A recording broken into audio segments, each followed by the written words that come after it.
Hello and happy Wednesday, everybody. Here's what's coming up tonight on Now the Budget. Will there be a shutdown of state government offices? You guys have a lot of questions. We will try to get you some answers. What would you do if you saw a 5-foot-long boa constrictor on your porch? Well, that happened in Biddeford. We'll let you know what happened. I would run fast. Also, it is Parade of Sale Day in Boothbay. We'll take you there. This is News Center now.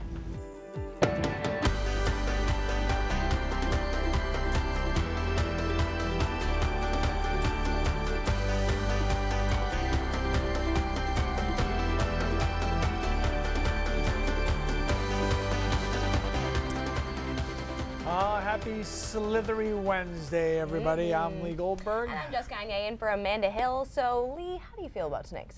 Snakes are cute from afar. Not and on if you. they won't bite me, then I actually don't mind them. Okay, well, how the would... teeth bother me, or the like the cobra thing. Right, the actual, the venom. If I'm gonna die, that's a problem. Well, what would you do if you saw a 6-foot-long red-tailed boa constrictor on your porch? I would call for help. No. Well, immediately, right? Yeah. Well, that was what was discovered on a porch in Biddeford on Tuesday, and residents had a similar reaction to you. Picture, and you tell me what you think. Is this scary?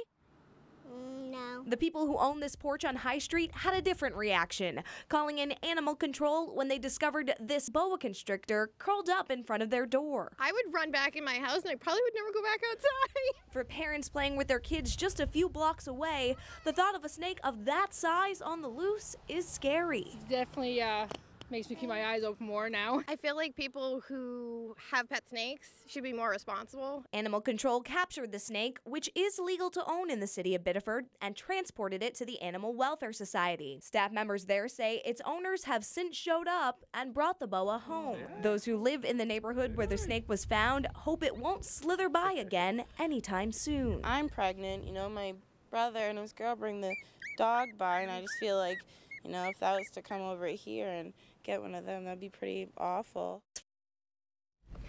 The Southern Maine Animal Control Group posted an update on its Facebook page, actually, that said the snake's name is Sushi, and they wanted to thank everyone for spreading the word so the snake could be returned home.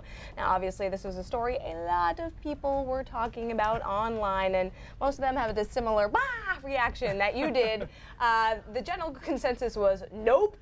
But snakes are actually common pets, and there were some snake enthusiasts out there. Bree says most of the fear actually comes from ignorance. She says that clearly you've never owned a beautiful creature and don't know much about them.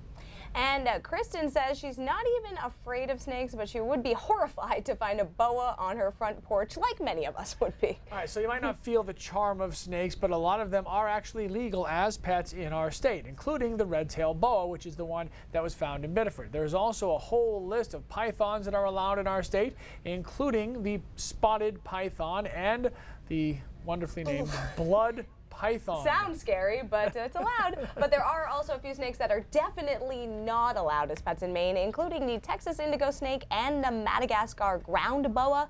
You can find a full list of legal and illegal snakes on the Inland Fisheries and Wildlife website. All right, it's not the first time a slithery snake has stirred things up in southern Maine. How can we forget? This summer, last summer, it was Wessie, right? That was actually a year ago. And then we also had the Presumpscot python.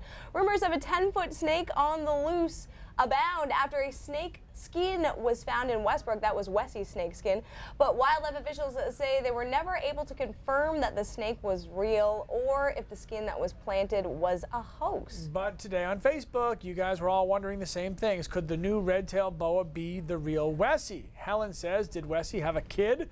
But Andrew said, I'm not buying it. That ain't Wessie. And the official Twitter account of Wessie P. Thon that many people follow released a statement today saying, a lot of talk about this boa in Biddeford today. I'm much longer and smart enough not to get caught. So Wessie clearly not in the Biddeford Boa Constrictors League. So Wessie has like a publicist? Apparently, and a Twitter account with thousands of followers. 1,800 people follow Wessie the snake. Apparently very entertaining. But you know what? If Wessie was out there or the boa constrictor was still out there, they could have enjoyed some nice sunbathing today because it was so nice out. You got some snakeskin boots on for us today, Keith? I find people's fear of the irrational great. We talked about this the other day about sharks. Like people are afraid of a boa constrictor. Anyways, I'm not saying I'm going to pet it. I'm just saying. Showers out there, quite a few of them. A couple of rumbles of thunder as well. We got some reports towards Ellsworth of a lot of lightning there. Most of these have been just showers that have kind of cored up at times to what we call thunder showers. Thunder showers are not an official designation, but they're kind of the in-between between those really growing cumulus showers and a full-out thunderstorm. And that's what's going over the border here across northern Maine as well. Southern Maine hasn't seen as much activity, although I will say earlier today a shower popped up directly over the city of Portland and then dissipated right over Casco Bay. So that's the kind of atmosphere we're in. Showers will continue to pop up over the next hour or so. By later on tonight, they tend to settle down. We're in pretty good shape through tomorrow morning. Clouds, though, work in from southwest to northeast during the day tomorrow. This is a warm front that'll come through tomorrow afternoon, and the front will bring some decent shower activity, particularly to western Maine, and eventually by the evening into central Maine. This same warm front is going to be the real driver in our forecast, not only tomorrow, but into Friday and Saturday. Its position will kind of go up and down through the state and determine where the showers are and who gets warm temperatures and who will is much cooler. By the way, guys, here we are Friday, 5 o'clock, at least according to this model. We'll be in decent shape in Boothbay Harbor. We'll see. Be nice to get one of them. All right, details now on a story just coming out here, a story out of Kennebunk. A judge ordered a popular high school teacher to avoid contact with a student after allegations of a sexual relationship with him. Jill LaMontagne is a health teacher at the high school. The superintendent of the school system says that LaMontagne is now on leave in light of these allegations. The clock is ticking louder than ever in Augusta, where state government is less than 60 hours away from the budget deadline and a possible state shutdown if they can't agree on a new budget. Now, News Center's Don Kerrigan joins us live from Augusta, where they just keep on talking, and there was a new development today. Hey, Don. Hi, Lee and Jess. There was a new development. How significant, we don't know yet, but we'll certainly know within 24 hours. Republicans in the state Senate offered a new compromise budget. It's the first compromise in about a week, at least the first one that has been made public. Now, it was announced just after noontime at a meeting of the Special Conference Committee appointed to try to find a compromise on a new two-year budget. It addresses some of the biggest issues involved in this debate so far by increasing new spending for schools to $145 million in exchange for eliminating that controversial 3% income tax surcharge on higher incomes that was passed by voters. It also increases spending on property tax relief and increases the lodging tax to help raise the money to pay for it. There's also word that the sides are very close to an agreement on a package of educational reforms. Now, Democrats and House Republicans have been looking at this plan over the afternoon. We don't have any official responses yet. We expect that neither side is going to like it very much, but the question is, can that plan attract enough votes to be able to pass? Lawmakers need to get something passed before the end of the week to meet that budget deadline, which, as we've said over and over, is midnight Friday. Lee, Jess, back to you. Don, yeah, this government shutdown is something that could really affect all Mainers, but sometimes it seems like all of it's happening behind closed doors. And that means a lot of our viewers had questions online today. Yeah, Pamela wants to know if the issue government not wanting to put forth the tax increase that would go towards education that was voted for by the people. Is that a sticking point? That's absolutely a sticking point.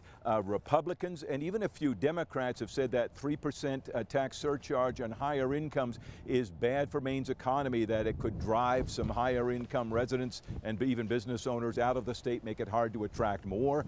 But most Democrats support it, and they say schools urgently need that money.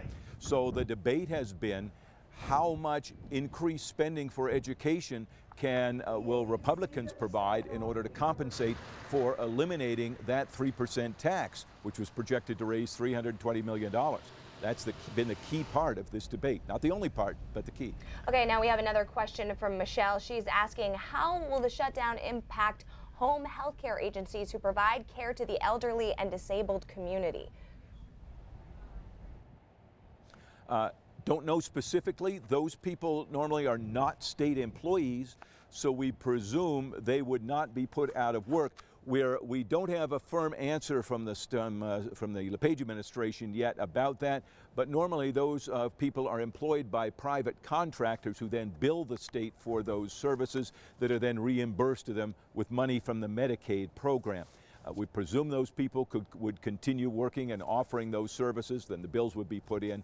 Obviously, a lot of this depends upon how long the shutdown, if there is one, lasts. And there's a new letter to state workers about a potential shutdown, a letter from the governor that just came out, and we'll be talking about that on News Center at 5:30 and 6.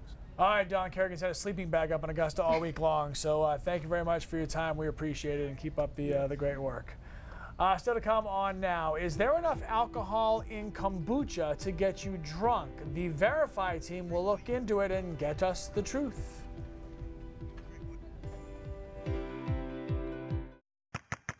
Scottsdale Police, put your car in park. It's the infamous video of former Patriots wide receiver Michael Floyd getting arrested for extreme OUI in Arizona last year. Now, back then he was still playing for the Cardinals. He was released shortly after, and then he was quickly scooped up by the Patriots. Well, Michael Floyd is back in the news this week. As part of his conditions of his release, he was ordered not to drink alcohol, but he recently failed a breathalyzer test. Yet his lawyer says he wasn't drinking alcohol, he was drinking kombucha. Yeah, the description of kombucha might not sound very appetizing. It's fermented tea, but it is growing increasingly popular. Yeah, some diet programs that say it could be a healthy alternative to wine or beer or liquor. But how much alcohol is really in this fermented tea? The Verify team wanted to know if you could get an OUI from drinking too much kombucha. All right, off to find kombucha. I've gotten some recommendations on what to get and what not to get. I'm told to get anything berry flavored because anything else is a little disgusting. First thing I noticed, 3 of these things were 10 bucks. So there are much cheaper ways to get drunk if you want to. Phase 2, I need to make sure that I'm actually getting drunk. So I got a breathalyzer waiting for me inside Best Buy. The breathalyzer that we bought says right there, police accuracy. So hopefully this should mean if I get drunk off of kombucha, this should tell me. All right, the moment of truth. I've got my bottle of kombucha. Correct. Oh, well, that was dangerous. It's obviously fermented because it exploded a little bit.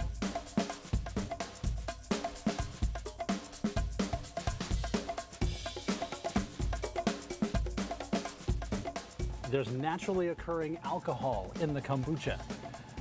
Naturally occurring means 0.5%. That's not a whole lot. That's a lot less than any beer on the market.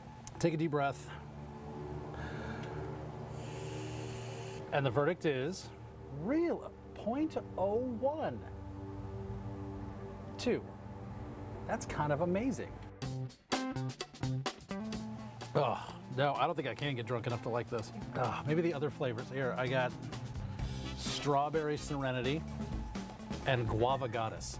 All right, turning on the breathalyzer. It's been exactly 15 minutes since I last had a drink of kombucha. So let's see, if you follow the instructions, 15 minutes later, all of the alcohol, if there is any, should be out of my mouth and into my bloodstream.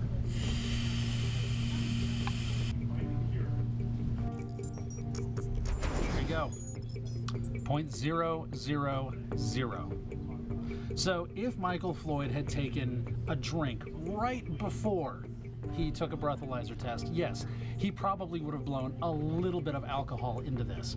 But after 15 minutes, the entire bottle that I had has already been metabolized, and it's registering as nothing.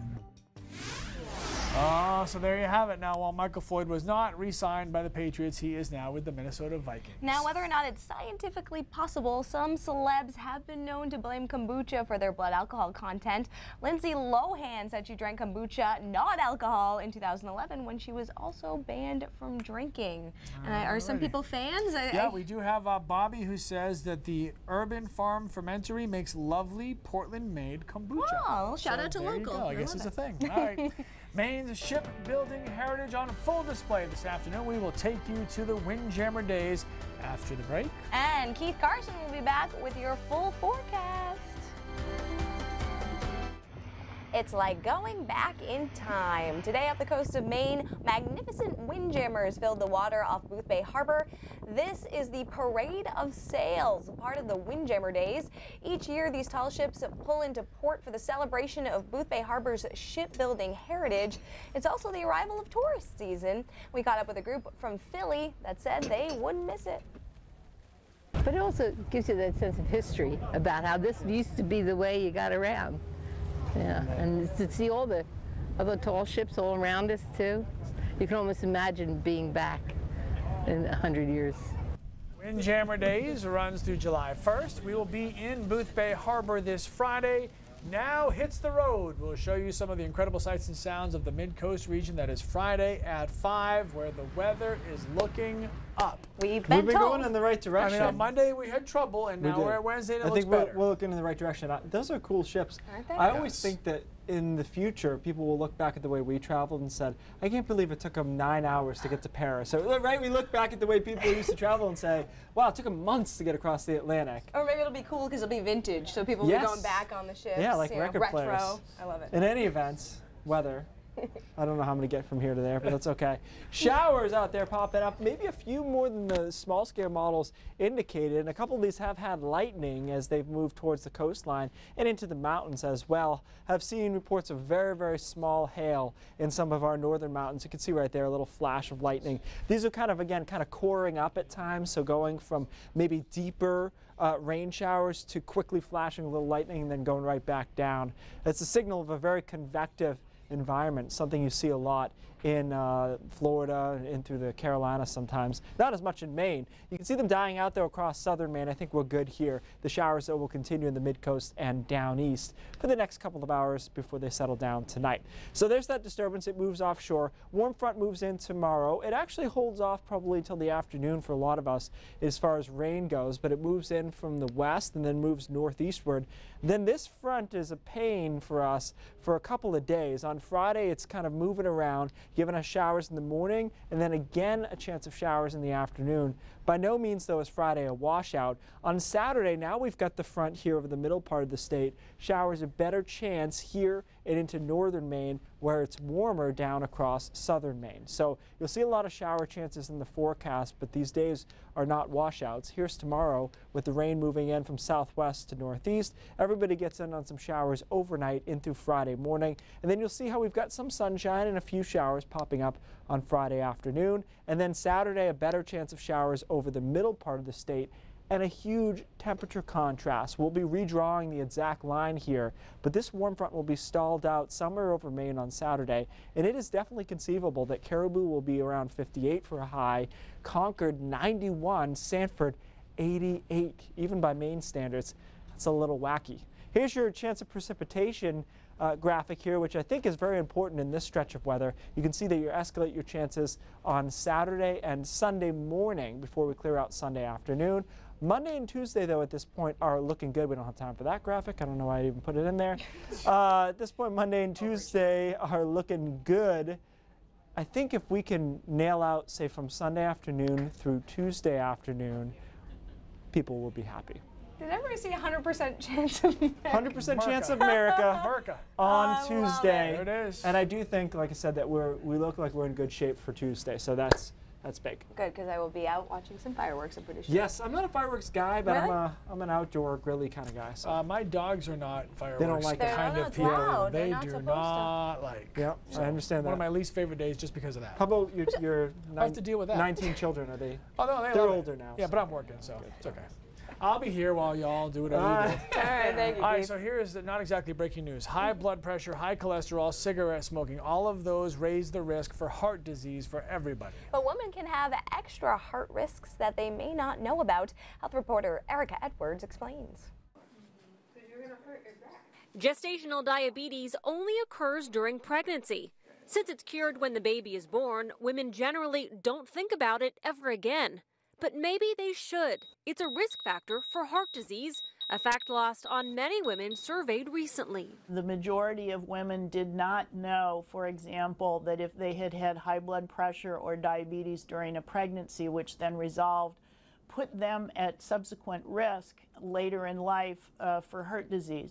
Dr. Noelle Berry-Mers of Cedars-Sinai Heart Institute in Los Angeles led the study of more than 1,000 women. She says women have specific heart risk factors. Women's and men's heart actually are somewhat different, as much as 20% different. Other adverse pregnancy outcomes like preeclampsia raise a woman's risk for heart disease. Also, premature menopause and even autoimmune disorders like lupus do too. Experts say that if you've experienced any of these, you may want to ask your doctor for a heart checkup. Erica Edwards, NBC News. An estimated 44 million women in the U.S. are affected by heart disease. All right, here's what's coming up tonight on News Center at 5:30. Lots at stake when it comes to health care. One woman knows that all too well. She got to meet with Senator Collins just before the senator weighed in on the bill. You will hear what this woman had to say and what the senator told her. And a fresh beginning for one of Maine's best-known ski areas. We'll tell you about the deal that opens a new chapter for one of Maine's biggest winter resorts. That's tonight at 5:30. And News Center Now continues after the break. All right, today's Brain Drops is purely weather related. Every once in a while I'll do that just to mix it up. We're talking about the development of shelf clouds. This I actually took last night over Portland. You can see that's the old port down here. Pretty ominous, and I'll tell you that I did very minimal filtering with this. This is how dark it really actually was. Have you guys seen these before? I have not. How can you tell it's a shelf cloud? Yeah, I mean, I've seen them. I just didn't know what it was called. Yeah. Okay, so the rain is back here. Okay. I can tell because this is what I do for a living. But let me show you a better example. I think we have another picture of a shelf cloud, kind of a more classic one. You see them better the more vision sightline you have. So they're a little hard sometimes in Maine because of our tree lines. If you go out to the plains, you know, Oklahoma, you'll see the whole structure of these shelf clouds. And they're the leading edge usually of a thunderstorm, and often a stronger thunderstorm. And let's talk about how these develop exactly. This is a schematic we're going to show you of your average thunderstorm. A lot going on here, but basically, obviously, you're down on the ground layer here. Downdraft area, the storm system is moving this way. Shelf cloud is right here. Basically, what a shelf cloud is thunderstorms have lungs. They breathe out cool air. You ever feel that before a storm comes? That cool burst of air? The leaves change. Yeah, that's coming down from the upper atmosphere. It's being exhausted out of this cloud. That colder, denser air drives warmer air up, and that condenses into a cloud. So that cloud is lower in the surface, and it's got really tumultuous look to it. They're not dangerous by themselves, but they're usually the leading edge of a relatively strong thunderstorm. So pretty cool to see. Learn something new again. Yeah, it's they get very low. Send us your shelfies. Shelfies if you take a picture in front of a shelf. If you do it, do it safely, please. News Center 5:30 now.